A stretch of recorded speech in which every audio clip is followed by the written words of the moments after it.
नमस्कार, सत श्री अकाल, अस्सलाम वालेकुम। आप देख रहे हैं की ढाबा और मैं हूं किरण कौर फहद। और आज है वुमेंस डे, तो आप सभी को इस महिला दिवस की बहुत बहुत शुभकामनाएं। हालांकि वैसे तो हर दिन जो है वो महिलाओं का ही है, क्योंकि हम भी तो इंसान हैं। और जब भगवान ने इस धरती को बनाया तो उसने जब पुरुष को बनाया तो साथ ही साथ उसके साथी के रूप में महिला को बनाया। और फिर संसार में जो है और रचनाएं होते चले गए और हमारा संसार ये बना। तो प्रकृति ने किसी भी तरीके के साथ महिला के साथ कोई भेदभाव नहीं किया है। जैसे सूरज की रोशनी जो है वो पुरुष के लिए है, ऐसे ही महिला के लिए है। धरती, आकाश, हवा, पानी, नदी, झरना, सारी चीजें जिस तरह से पुरुष के लिए हैं, ठीक वैसे ही तरह से महिलाओं के लिए भी हैं। लेकिन जब हम अपनी सोसाइटी में देखते हैं, खास तौर से इंडियन सोसाइटी में, तो महिला के साथ बहुत भेदभाव होते हुए देखते हैं। लेकिन आज जो मैं इम्पॉर्टेंट बात करने वाली हूँ वो हेयर केयर से तो नहीं है, लेकिन ऐसे ही कुछ टैबूज से रिलेटेड है जो कि हमारी सोसाइटी से मूव होनी चाहिए। और मेरा ये मानना है, being a woman, being a girl, I thought या आई थिंक कि मुझे आपके साथ ये चीज शेयर करनी चाहिए, ताकि अगर आप मदर हैं, अगर आप डॉटर हैं, अगर आप सिंगल वुमेन हैं, अगर आप पेशे से डॉक्टर हैं, पेशे से इंजीनियर हैं, आप किसी भी प्रोस्पेक्ट में सोसाइटी में मौजूद हैं, अपना एक दबदबा कायम करती हैं, तो आपकी जिम्मेदारी सिर्फ अपने डेवलपमेंट की नहीं, बल्कि अपने साथ साथ वो जो तमाम महिलाएं जो आपके आसपास हैं उनको भी आगे बढ़ाने की होनी चाहिए। जैसे मैं अपने घर से आपको बताऊं कि मेरे 2 ब्रदर हैं और मैं सिंगल उनकी सिस्टर हूं, तो मतलब मेरे पेरेंट्स के एक इकलौती मैं लड़की हूं। और आपको इस बात की हैरानी होगी, या मतलब like I am 33 years old, तो 33 साल पुरानी बात मैं आपको बता रही हूँ कि मेरे बड़े ब्रदर हैं जो मुझसे 4 साल बड़े हैं। एंड मेरे फादर को किसी ने ये बोला कि आपके बेटे ही होंगे, तो उनको एक ऐसा लगा कि मेरे तो बेटी ही नहीं होगी तो मैं क्या करूँ, तो उनको बहुत अजीब लगा। तो मेरे फादर साहब अब नहीं है, तो उनको ऐसा लगा, तो उन्होंने सोचा कि कि मतलब ये तो बहुत वो होगा कि हमारे घर में बच्ची नहीं आएगी। तो when my mother was pregnant, so वो दोनों जने वैष्णो देवी गए इस बात की मन्नत मांगने के लिए कि हमारे घर में बेटी हो। And by the God grace, by the Mata Rani की कृपा ऐसी रही कि उनके बेटी हुई और वो बेटी मैं हूं।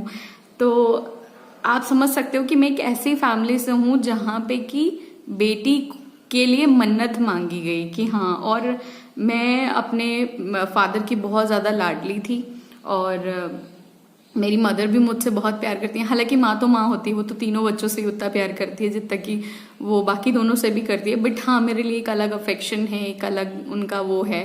हालांकि मैं थोड़ा सा चीज़ों को लेके जब अगेंस्ट जाती हूँ, तो मतलब जहाँ मेरी मदर गलत होती है मुझे वहाँ पे मैं बिल्कुल वो नहीं करती हूँ कि मेरी मदर है या कुछ भी, तो मैं उनको गलत ठहराती हूँ। थोड़ा सा वहाँ पर हो जाता है, और वो हर घर में होता है। लेकिन जब मेरी पढ़ाई लिखाई की बात आई, तो मैंने जो चाहा, जैसा भी चाहा, लाइक मैं when I was in 12th, मेरे फादर उस समय उनकी डेथ हो गई थी, तो मैंने जो भी डिसाइड किया कि मुझे बनना है, मुझे करना है, तो मेरी मदर ने मुझे कभी नहीं रोका कि ये क्या करना है या ये क्यों होगा या ऐसे कैसे या दुनिया क्या कहेगी टाइप। ये सब चीजें मेरी मदर ने साइडलाइन कर दी। मैंने उनको मैं दिल्ली में ही रहती थी, और दिल्ली में ही रह के मैंने बाहर हॉस्टल में जाके पढ़ने का डिसाइड किया, बिकॉज मेरे घर से डिस्टेंस बहुत ज़्यादा था। मैं दिल्ली में भजनपुरा में रहती थी, और भजनपुरा नॉर्थ ईस्ट दिल्ली का पार्ट है, और जहाँ मुझे इंस्टीट्यूट में पढ़ने के लिए जाना था वो JNU का पार्ट है, Indian institute of mass communication. तो घर से डिस्टेंस 32 किलोमीटर का पड़ रहा था, एंड रोजाना अप डाउन करके स्टडी कर पाना पॉसिबल नहीं था। जब मैंने अपनी मदर से ये बात बोली तो उन्होंने भी ओके कर दिया कि चलो ठीक है, कि भाई बच्चा रोज कहाँ आएगा। तो मैं हॉस्टल में रह के पढ़ने लगी। हो सकता है लोगों ने उनसे कहा कि ऐसे क्यों पढ़ा रही हो, दिल्ली में ही है तो दिल्ली में रह के घर से आए जाए, ऐसा क्यों।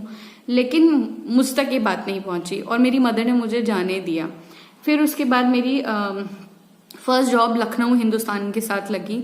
मैं दिल्ली की थी, मीडिया में चांसेस जो है वो दिल्ली में ही हो सकते हैं ज़्यादा, लेकिन मेरी मदर ने मुझे लखनऊ जाने से भी थोड़ा सा उनका अनबन था, बट फिर स्थितियां जो है मोल्ड हो गई, और उन्होंने मुझसे कहा कि ठीक है चले जाओ। तो उन्होंने मुझे कुछ ऐसा मना नहीं किया, एंड बिल्कुल नहीं रोका। एंड फिर जब मेरी शादी की बात आई और मैंने उनसे कहा कि भाई लड़का जो है वो मुस्लिम फैमिली से है और ऐसा वैसा, तो आपको बिलीव नहीं होगा, बट मेरी मदर ने शायद मुझ पे ट्रस्ट किया होगा या फिर जो भी सोचा हो, मतलब कभी इस तरीके से बात नहीं करी, बट उन्होंने मुझे डिनाई भी नहीं किया। एंड आप मानेंगे नहीं कि मेरे घर से कोई ऐसा दिक्कत नहीं थी, बिकॉज हम लोग पंजाबी हैं एंड मेरे इन लॉज और मेरे हस्बैंड जो हैं वो मुस्लिम हैं और हमारी शादी हुई and by the God grace मैं 6 years से हैप्पीली मैरिड हूँ।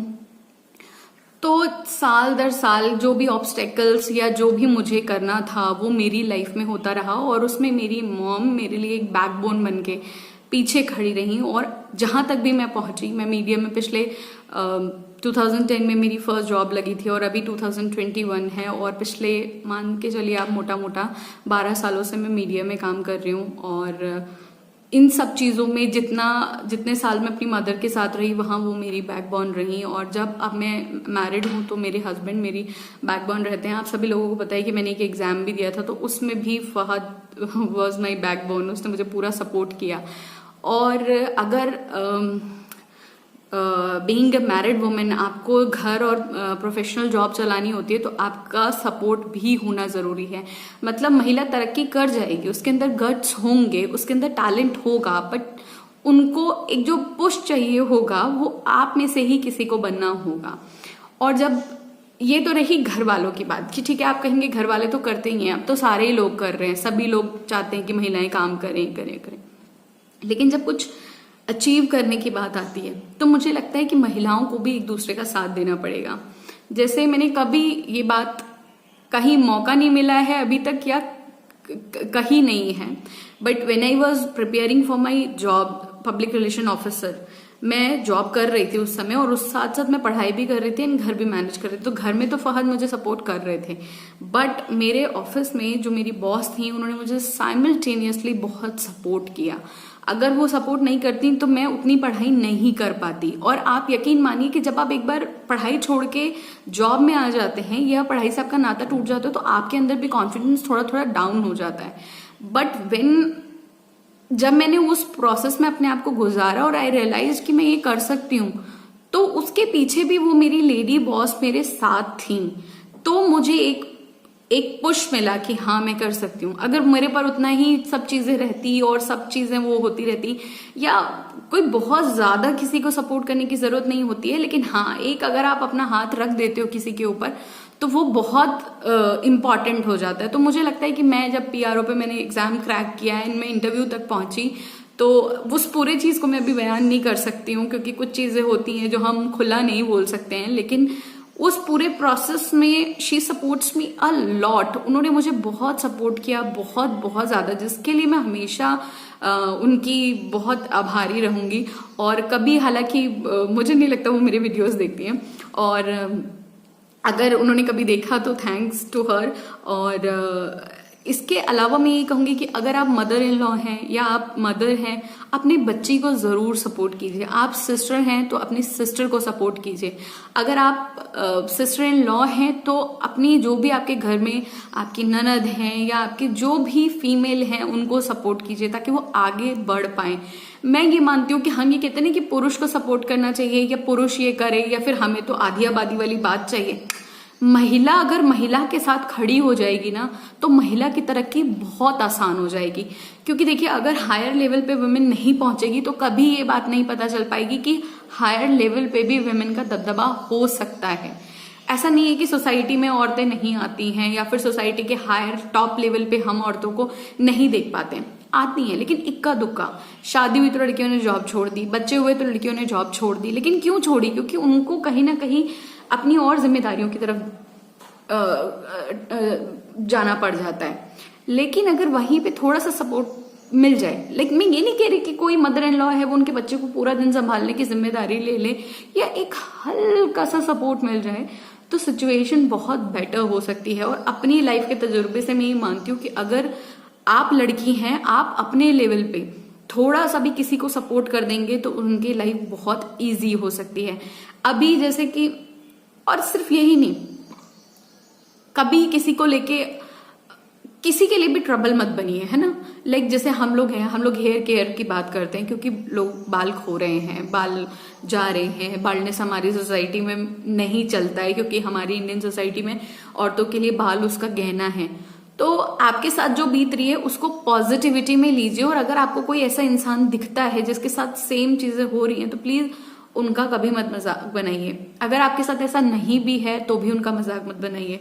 दुनिया में कोई इंसान गंजा नहीं होना चाहता, दुनिया में कोई इंसान मोटा नहीं होना चाहता, दुनिया में कोई इंसान अपने आप को किसी भी तरीके से कमतर नहीं रखना चाहता है। हर कोई प्रॉपर एक अच्छी लाइफस्टाइल चाहता है।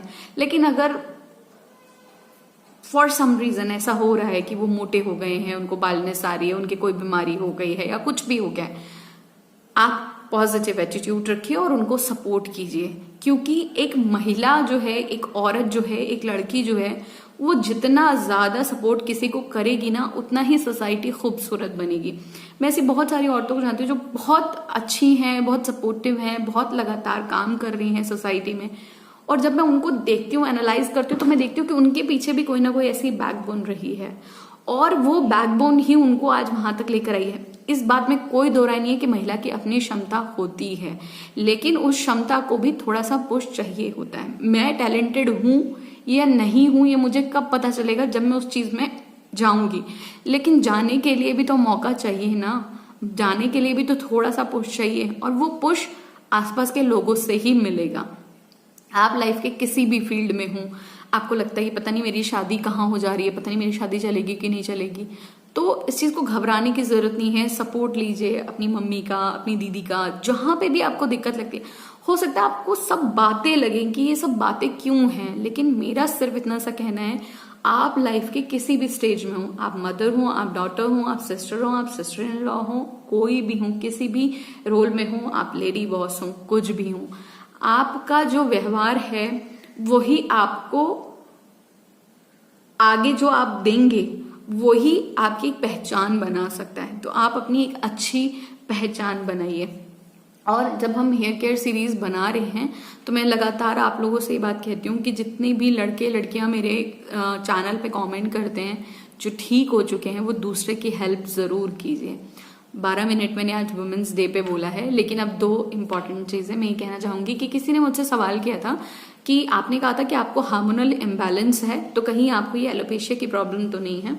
नहीं, मुझे एलोपेशिया की प्रॉब्लम नहीं हुई थी। मुझे 2018 में मेरा डेंगू हुआ था और उसके बाद से ये सारी प्रॉब्लम स्टार्ट हुई थी। और यस, और अभी जो मुझे हार्मोनल प्रॉब्लम हुआ था वो 2020 में हुआ था, जिसकी वजह से मुझे पिंपल्स बहुत ज्यादा आ गए थे, पीरियड से शो हो रहे थे, लेकिन मुझे एलोपेशिया की प्रॉब्लम नहीं थी। तो ये चीज मैं क्लियर कर देना चाहती हूँ। और एक अच्छी और बहुत ही खूबसूरत सी चीज मैं आपको बताना चाहती हूँ कि दिल्ली में जो बाला साहिब गुरुद्वारा है, उन्होंने किडनी पेशेंट्स के लिए, उनके डायलिसिस के लिए फ्री ऑफ कॉस्ट एक हॉस्पिटल तैयार किया है, जहाँ पे कोई भी किडनी पेशेंट जाके अपना ट्रीटमेंट करा सकते हैं। डायलिसिस की एक नॉर्मल हॉस्पिटल में कॉस्ट 3,500 से लेके 5,000, 7,000 या फिर इससे ज्यादा होती है।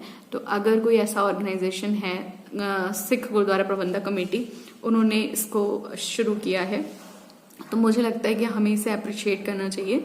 और अगर आप में से कोई भी जना इस बहुत ही नेक कार्य में डोनेशन देगा तो वो बहुत अच्छा होगा। और मुझे लगता है कि अगर आप में से भी कोई ऐसा है जिनके घर में कोई किडनी पेशेंट है और उन्हें डायलिसिस की जरूरत है, तो आप भी वहां से मदद ले सकते हैं। तो ये बहुत अच्छी चीज़ है। तो यही 2 चीज़ें मुझे आपसे आज शेयर करनी थी, एंड आई होप कि इस वुमेन्स डे पे आप अपने राइट्स को समझेंगे और आगे बढ़ने के लिए लगातार कोशिश करते रहेंगे। ये था मेरा आज का वीडियो। आई होप आपको वीडियो पसंद आया होगा, और अगर आपको वीडियो पसंद आया तो लाइक, शेयर, सब्सक्राइब करना मत भूलिएगा। नेक्स्ट वीडियो तक के लिए